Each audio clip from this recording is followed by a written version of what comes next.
With state playoffs and league titles out of reach for both teams, Tuesday's game between Montville and St. Bernard Norwich Tech was for town bragging rights only.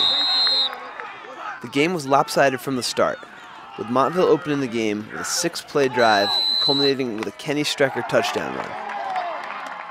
After another Strecker touchdown run made the score 14-0 with 4 minutes left in the first quarter, the tempers of the crosstown rivals flared on the ensuing kickoff. The scramble for a loose ball turned ugly, drawing flag after flag from the officiating crew. Obviously, there's a lot of tension between in-town schools. We don't really like each other on the field. Off the field, we're friends, but on the field, it's war. Once the officials sorted everything out, there were 5 penalties, and a player from each side was ejected. I think both teams are a bunch of really competitive, hard-working kids. St. Bernard's Norwich Tech and Montville kids coming out here competing like crazy. A lot of them knowing that this is the last opportunity they're going to get to play.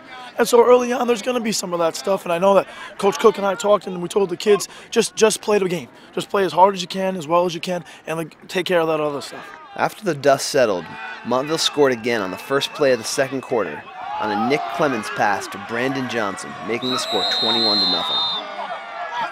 St. Bernard's best offensive chance of the game came on a short pass from Philip Jenkins to Sean Hurley that Hurley turned into a big gain with yards after the catch. But the Saints fumbled the ball away before they could take advantage. It's the story of our season. You know, like I said, you know, we were down in the red zone a lot this year, and you know, that's just another turnover. I think that's our 15th turnover down in the red zone this year. With 7:52 to go in the second, Johnson would take an inside handoff and follow a nice block from Strecker on the way to his second touchdown of the game. Montville's fake on the extra point attempt made the score 29-0. Strecker met little resistance from the Saints' defense all night, adding a third touchdown to go with 230 rushing yards before being pulled in the second half. Our line is finally back and healthy. I think that hurt us most of the year. You know, we had a lot of guys down. At one point, we had like 1 starter left in the line, and we finally got him back, and it just gave me room to run. Tough kid, probably one of the toughest we've ever had here. I'll tell you what, I can't go on and on too much, but we love that boy. We're surely going to miss him. With the final score 43-0, the Indians end their season 6-4, while the Saints fall to 3-7. I've played in postseason games in the past, and obviously I loved them, but I've never ended my high school career with a win until possibly this year.